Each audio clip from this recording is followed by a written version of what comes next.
7-year-old serving soldier who presented with the chief complaint of diplopia since 8 months. This was vertical in nature and disappeared on occlusion of one eye.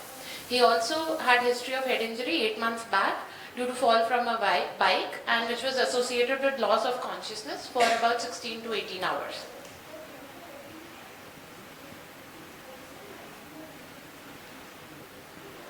Next slide. On external examination, abnormal head posture was noted with subtle right head tilt, and also abnormal alignment was noted with right hypotropia, that is downward deviation of right eye.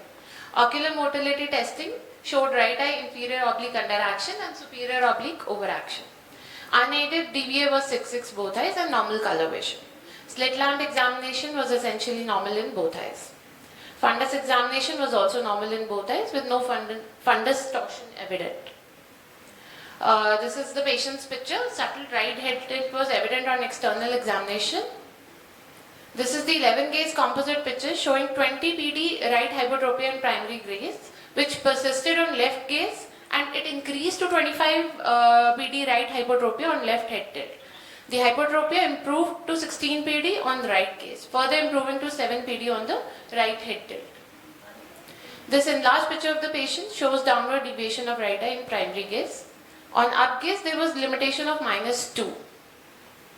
Right hypotropia persisted on left gaze. There was improvement of right hypotropia in right gaze. And right hypotropia worsened on the left head tilt.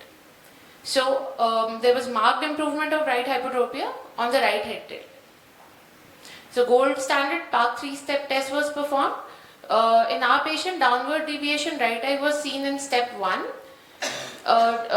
In step 1, the deviation persisted on left gaze, and in step 2, and then worsened on the left head tilt in the step 3, thus implicating right inferior oblique muscle palsy. Patient also underwent a visual field examination, which ruled out traumatic optic neuropathy.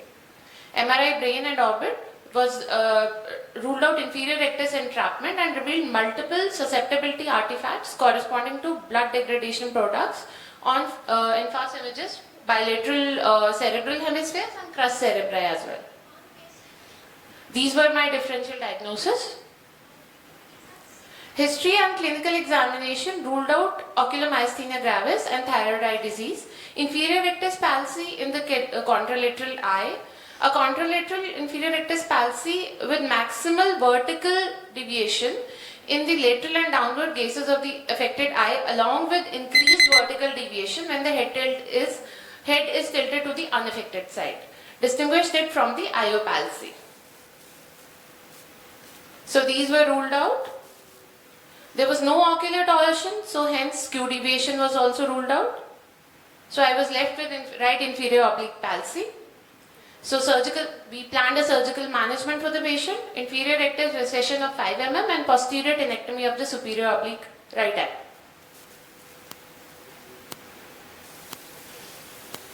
FDT was full and free, peritomy was done, inferior rectus was explored and recessed by 5 mm. Inferior oblique was identified, anterior and posterior fibers were separated, and posterior fiber tenectomy was done. These are the post-op pictures, and you can see there is a significant reduced deviation.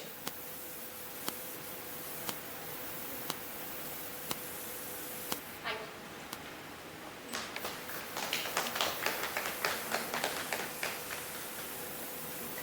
How did you plan for the surgical planning? What led to the planning of these two muscles? Ma'am, there was basically patient was symptomatic. He's a serving soldier. So what happens is that day-to-day activities he cannot. How did you plan the amount of surgery done? The 5 mm IR, and you did tenectomy of? Tenectomy of posterior fibers. Of superior oblique? Superior oblique right side. Okay. And the deviation down gauge everywhere it reduced to within a normal limit? Yes, ma'am.